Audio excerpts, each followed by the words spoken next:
খেজুর গাছের রস খাইবো আমার বস, রসের সাথে মিশাবো পানি, আর সেটা আমার কাছে হয়ে যাবে টাকার খনি। এই যে বস, আপনার রস নেন। আরে মাসুম, তোর রস দিন দিন ফাংশন হয়ে যাইতেছে, তুই কি রসে পানি মিশাইতেছস? আর না বস, আপনি এগুলা কি বলতেছেন?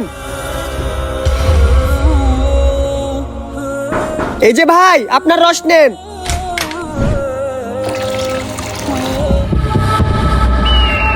তোমার রস দিন দিন ফাংশন যাইতেছে, তুমি কি রসের সাথে পানি মিশাইতেছো? না না না ভাই, আমি রসের সাথে পানি মিশাই নাই। আচ্ছা, কসম কেটে বলো দেখি। কসম কেটে বলতেছি ওই আল্লাহর, আমি রসের সাথে পানি মিশাই নাই।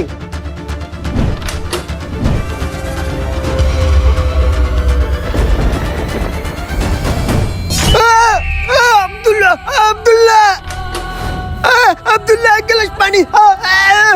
আরে ভাইয়া, তোমার কি হয়েছে আমাকে বলতে পারতেছো না কেন? আচ্ছা ভাই, তুমি এখানে থাকো, আমি কাউকে ডেকে নিয়ে আসতেছি। তুমি কি কারোর সাথে আল্লাহর মিথ্যা কসম কাটছো? কসম কেটে বলতেছি ওই আল্লাহর, আমি রসের সাথে পানি মিশাই নাই। এই জন্যই তোমার সাথে এমন হইতেছে। মৃত্যু যখন তোমার চোখের সামনে থাকবে, তখনও তুমি আল্লাহর মিথ্যা কসম কাটবা না। মন থেকে তওবা করো, তাহলে আল্লাহ তোমাকে মাফ করে দিবে। ভাইয়া প্লিজ, ভাইয়া তুমি আমাদের বাড়িটাকে মেরো না। একদম কথা বলবি না, চুপ করে দাঁড়ায় থাক। তোরা আগে থেকে দুই ভাই রইছ, আর একটা ভাই দিল কি লাগে আল্লাহ। আমি এবার রাখতে পারবো না আর। ভাইয়া আমাদের বাড়িটাকে কবর দিও না। চুপ, তোরা আর একটা কথা বলবি না। দে বাচ্চা। ভাইয়া আমাদের বাড়িটাকে কবর দিও না। সব সমস্যার সমাধান হয়ে গেছে, এই তোরা চল।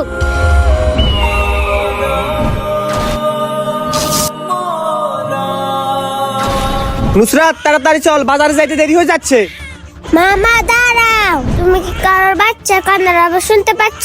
কোথায় যেন কান্না করতে আসে। হ্যাঁ তাই তো, কান্নার রাস্তা এদিক থেকে আসতেছে, তাড়াতাড়ি চল। আরে এ বাচ্চা এখানে কে রেখে গেছে? মাশাআল্লাহ, বাচ্চাটা কত সুন্দর। যাক মামা, আমি একটা বাইসে গেলাম। ভাগ্নি, যে বাচ্চা এখানে রেখে গেছে সে হয়তো জানেই না পুরুষ সন্তান হচ্ছে আল্লাহ তাআলার নিয়ামত। হ্যাঁ মামা, তুমি ঠিক বলেছ। ভাগ্নি, তাহলে চল।